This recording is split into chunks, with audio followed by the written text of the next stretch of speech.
ఓ ఇంటర్వ్యూలో ఈటీవీ ప్రభాకర్ మాట్లాడుతూ తాను మెగాస్టార్ చిరంజీవికి వీరాభిమానిని అని చెప్పారు. చిన్నప్పటి నుంచి చిరు సినిమాలు చూస్తూ పెరిగిన ఆయన చిరంజీవి రాజకీయాల్లోకి వెళ్లి సినిమాలకు దూరమైతే నేను ఎలా బ్రతకాలి అని బాధపడ్డానని చెప్పారు. చిరు సినిమాలు మానేశాడని తెలియగాని 2 రోజులు అన్నం తినలేదని ఆయన గుర్తు చేసుకున్నారు.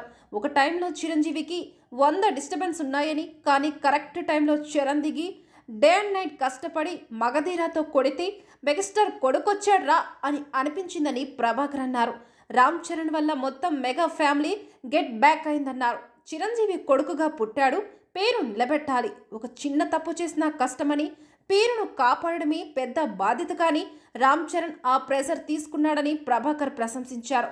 కాలేజీకి వెళ్లే పిల్లలు ఆదర్శంగా తీసుకోవాల్సిన వ్యక్తి రామ్ చరణ్ అని చెప్పారు.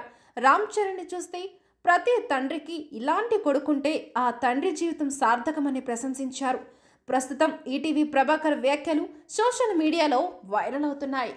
ఓ ఇంటర్వ్యూలో ఈటీవీ ప్రభాకర్ మాట్లాడుతూ తాను మెగాస్టార్ చిరంజీవికి వీరాభిమానిని అని చెప్పారు. చిన్నప్పటి నుంచి చిరు సినిమాలు చూస్తూ పెరిగిన ఆయన చిరంజీవి రాజకీయాల్లోకి వెళ్లి సినిమాలకు దూరమైతే నేను ఎలా బ్రతకాలి అని బాధపడ్డానని చెప్పారు. చిరు సినిమాలు మానేశాడని తెలియగాని 2 రోజులు అన్నం తినలేదని ఆయన గుర్తు చేసుకున్నారు. ఒక టైంలో చిరంజీవికి 100 డిస్టర్బెన్స్ ఉన్నాయని, కానీ కరెక్ట్ టైంలో చరణ్ దిగి డే అండ్ నైట్ కష్టపడి మగధీరాతో కొడితే మెగాస్టార్ కొడుకొచ్చాడ్రా అని అనిపించిందని ప్రభాకర్ అన్నారు. రామ్ చరణ్ వల్ల మొత్తం మెగా ఫ్యామిలీ గెట్ బ్యాక్ అయిందన్నారు.